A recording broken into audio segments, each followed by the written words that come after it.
بسم اللہ الرحمن الرحیم۔ معزز دوستو، اسلامی ریاست کے اصول اور اسلامی معاشرہ سے متعلق بنیادی ہدایات جو ہمیں دی گئی ہیں وہ قرآن کریم کی 49ویں نمبر کی سورۃ الحجرات ہے، جس میں 18 آیات اور 2 رکوع ہیں۔ یہ ایک مدنی صورت ہے اور یہ صورت مختلف موقعوں پر نازل شدہ احکامات اور ہدایات کا مجموعہ ہے۔ اسلامی ریاست کے اصول اور اسلامی معاشرے کے متعلق بنیادی ہدایات قرآن کریم کی اس سورۃ الحجرات میں دی گئی ہیں، جو کہ اہم ترین اور جامع ترین ہدایات ہیں۔ اس اعتبار سے گویا کہ یہ صورت ایک اہم ترین اور جامع ترین صورت ہے۔ یوں سمجھیے کہ اسلامی معاشرے کے متعلق جو تفصیلی ہدایات سورۃ النساء اور سورۃ المائدہ میں دی گئی ہیں، ان کا لب لباب اور ان کا خلاصہ اس سورت کی 18 آیات میں سمو دیا گیا ہے۔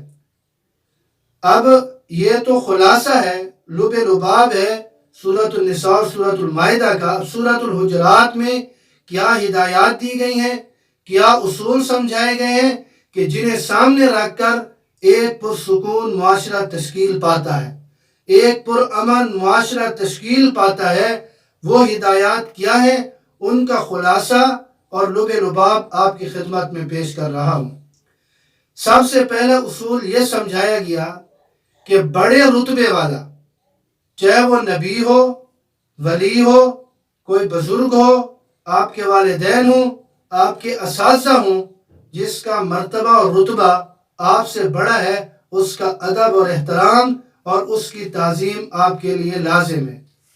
یہ اسلامی ریاست کے اصول اور اسلامی معاشرے کی تشکیل کے لیے یہ ایک جامع ترین اور اہم ترین ہدایت ہے۔ دوسرا اصول کہ سنی سنائی بات پر بلا تحقیق، بلا تفتیش کوئی تبصرہ، کوئی تجزیہ، کوئی فیصلہ نہ کرے کہ ایک جگہ سے خبر پہنچی، بغیر تحقیق کے اور بغیر تفتیش کے ہم نے اس کو کہاں سے کہاں تک پہنچا دیا۔ تو ایسا کرنے سے وہ معاشرے کے اندر سکون ختم ہو جاتا ہے۔ اور تیسری ہدایت، تیسرا اصول یہ بیان فرمایا کہ مسلمانوں کی باہمی لڑائی کو بھڑکانے کے بجائے صلح اور صفائی کا کردار ادا کریں۔ ایسے نہیں جیسا کہ آج کل ہمارا معاشرہ کرتا ہے کہ ایک کی بات دوسرے کو، دوسرے کی پھر پہلے والے کو، اور ان کو آپس میں لڑا دیا۔ تو یہ لڑائی ہم بھڑکاتے ہیں اور اس لڑائی کی آگ کو ہم ختم نہیں کرتے۔ قرآن کریم کی یہ سورت کہتی ہے کہ مسلمانوں کی اگر آپس میں کوئی رنجش ہے، کوئی چپکرش ہے، اس کو ختم کرنے کی کوشش کریں، صلح و صفائی کا اس میں کردار ادا کریں، نہ یہ کہ اس کو مزید بھڑکائیں۔ اور چوتھی ہدایت، اگر صلح و صفائی کا کردار ادا نہیں کر سکتے تو پھر مظلوم کا ساتھ دیں، اس کے ساتھ کھڑے ہوں، جس پر ظلم ہوا ہے، ظالم کا تعاون نہ کریں، ظالم کی مدد نہ کریں، اس لیے کہ یہ پھر گناہ پر مدد کرنا ہوگا۔ اور پانچویں ہدایت، پانچواں اصول یہ بتلایا کہ عدل و انصاف سے کام لیں، زندگی کے ہر موڑ میں عدل کو قائم کریں، انصاف کا ترازو وہ قائم رکھیں۔ چھٹا اصول، ہر مسلمان کو اپنا بھائی سمجھیں۔ جب ہر مسلمان کو اپنا بھائی سمجھیں گے تو اس کی خوشی میں ہم خوش ہوں گے اور اس کی تکلیف کو ہم اپنی تکلیف سمجھیں گے۔ اور اگر بھائی ہی نہیں سمجھا تو پھر اس کی تکلیف جانے اور ہم جانے، پھر تو نہ اس کی خوشی کی کوئی خوشی، نہ اس کی تکلیف کی کوئی تکلیف، ہر ایک اپنے اس میں انا میں اور اپنے آپ میں مگن رہے گا۔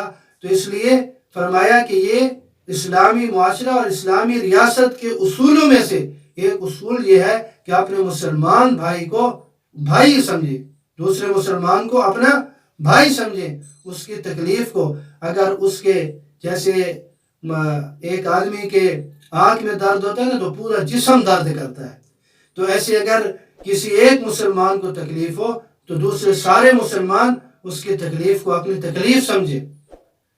اور 7واں اصول بیان فرمایا کہ کسی کا مذاق نہ اڑائیں، اور یہ ہمارے معاشرے میں یہ چیز عام ہے جس کی وجہ سے نفرتوں کی آگ ہے۔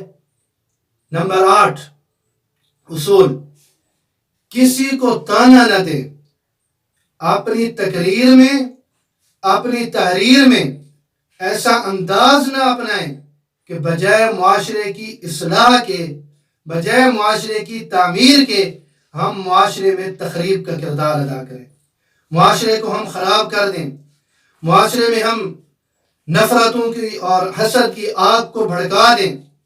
تو کسی کو تانا نہ دیں، اگر کسی کی اصلاح کرنی ہے، کسی پر تنقید کرنی ہے تو وہ تنقید برائے تنقید نہ ہو بلکہ تنقید برائے اصلاح ہو، کہ اس کے ذریعے سے وہ راہ راست پر آ جائے، یہ نہ کہ آپ اسے تانا دے دے کے آپ اس کو مزید اس گمراہی کے راستے پر پکا کر دیں، اس لیے کسی کو تانا نہ دیں۔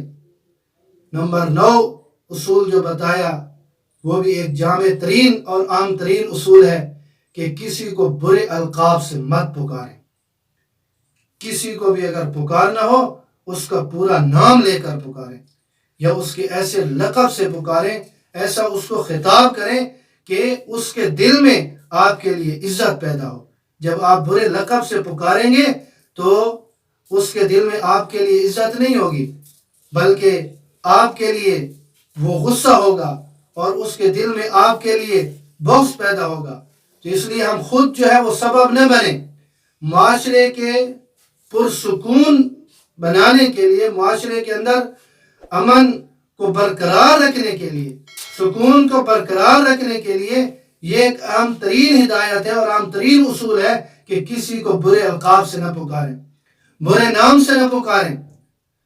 نمبر 10 اصول یہ ہے کہ بدگمانیوں سے بچیں، کسی کے متعلق اگر اچھا نہیں سوچ سکتے تو کم از کم برا بھی نہ سوچیں۔ 11 اصول، 11ویں نمبر کا کہ تجسس اور ٹوہ میں نہ لگیں، یعنی راز کی بات کو راز ہی رہنے دیں، دوسروں کے عیبوں پر پردہ ڈالنے کی عادت ڈالیں تاکہ کل قیامت کے دن اللہ رب العزت بھی ہمارے عیبوں پر پردہ ڈال دے۔ تو اس لیے راز کو راز رہنے دیں، تجسس میں نہ لگیں، ٹوہ میں نہ لگیں۔ 12ویں جامع ترین اور عام ترین جو ہدایت دی گئی وہ یہ ہے کہ غیبت سے پرہیز کریں۔ اس معاشرے کو غیبت جیسے ایک زہر قاتل سے اور غیبت جیسے ناسور سے اس معاشرے کو پاک کریں۔ قرآن کریم میں غیبت کو مردہ بھائی کا گوشت کھانے کی طرح کہا گیا ہے کہ غیبت کرنا ایسے ہے جیسے مردہ بھائی کا گوشت کھایا جا رہا ہو۔ تو غیبت کر کے اپنی نیکیوں کو مت ضائع کریں، غیبت کر کے اپنے اعمال کو مت ضائع کریں، اس سے بچیں۔ 13ویں نمبر کا اصول یہ ہے کہ تعصب سے بچیں۔ قومیں، خاندان، قبیلے، ذاتیں یہ صرف اور صرف پہچان اور تعارف کے لیے ہیں، یہ فخر کے اظہار کے لیے نہیں ہے کہ فخر کرتے پھریں کہ میں فلاں قوم سے تعلق رکھتا ہوں، میں فلاں قبیلے سے تعلق رکھتا ہوں، میرا خاندان ایسا تھا اور ویسا تھا۔